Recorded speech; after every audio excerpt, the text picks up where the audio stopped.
Uyu munsi nakuzaniye ibintu bitatu bigiye kuguhindura ubuzima, nabonye nkiri umwana. Ushobora gutekereza ukavuga ngo se ibyo bintu wabonye twe tutazi ni ibiki? Ibi bintu ntabwo ngiye nabibonanye abandi, nabyiboneye ubwanjye ku giti cyanjye. Gusa ikibabaje ntabwo nigeze mbiha agaciro ku munsi nabibonagaho. Oya, ahubwo nabimenye nyuma byaranarangiye haciyemo n'imyaka myinshi. Ese wari uzi ko ibi bintu nawe bishobora kukugirira umumaro? Cyangwa se ntibiwugire bitewe n'uko utabyumvise ngo ubirangize, bitewe n'uko wahise ucika intege? Ibi bintu ntubifate ngo ubipinge, ahubwo bikurikire ubyumve neza kuko bigiye kuguhindurira ubuzima. Tega amatwi. Ubwo najyaga guhiga ndi kumwe na bagenzi banjye, hari ikintu cyambayeho nifuza kukubwira. Ikintu cya mbere ngiye kukubwira ni ukwibuka ko hari igihe ujya guhiga ariko utazi impamvu ugiyeyo. Iyo ugiye guhiga utazi impamvu ugiyeyo, hari ikintu cya mbere kikubaho. Icya mbere, ntabwo uzica umuhigo ngo usangire na bagenzi bawe basanzwe bazi guhiga.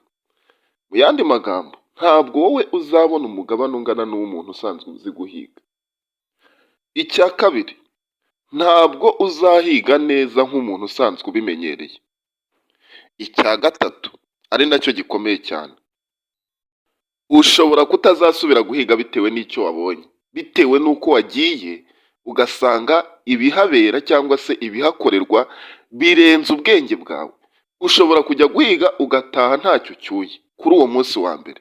Uwo munsi wa mbere nujya guhiga ugataha ntacyo ucyuye, ndabizi neza ko utazigera usubirayo, uzahita ucika intege.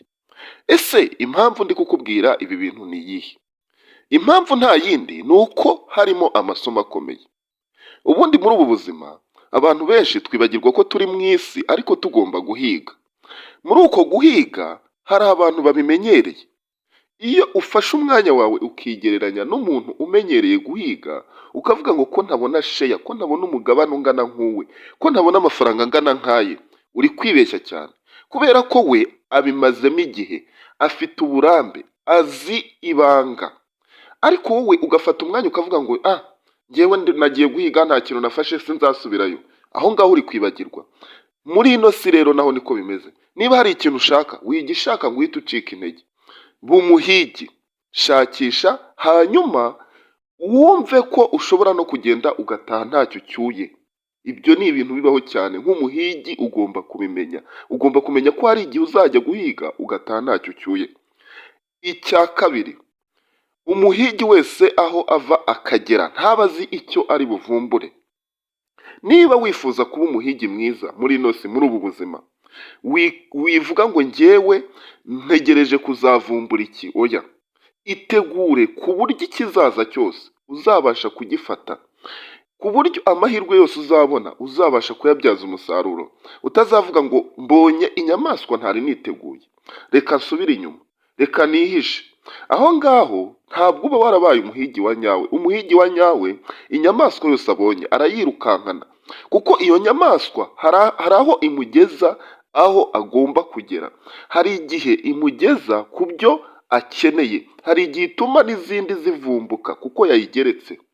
Aha ngaha no mu buzima busanzwe rero, witesha agaciro amahirwe make ufite, ahubwo yakoreshe neza ukora ibintu bifatika. Uyakoreshe neza, atari ukuvuga ngo njyewe ngo ndabona ngo utu tuntu ngo sinadukora. Oya, muri ino si uri umuhigi, kandi umuhigi ntajonjora. Ibi bintu bitatu nk'uko twabibonye, nta muntu ujya ubigeraho mu gihe atabiziritse ku ndiba y'umutima we, kubera yuko biragoye. Icya mbere, reka kwigereranya, ibi bintu bisaba igihe. Icya kabiri, ihanganire situwasiyo urimo kandi witegereze igihe cya nyacyo. Icya gatatu, wicika intege. Buriya ikintu cya mbere kiranga umuntu wese uzatsindwa, acika intege. Yumva ko ibintu yakoze bikanga atakongera kugerageza. Aho ngaho uri gukora ikosa rikomeye cyane. Wowe ba impinduka wifuza, wowe bikore hanyuma ubizirike ku ndiba y'umutima wawe. Wumve ko atari buri gihe uzajya guhiga ngo ubashe kuvumbura. Hanyuma ibi nubikora neza, nzi ko uzabigeraho. Bikore.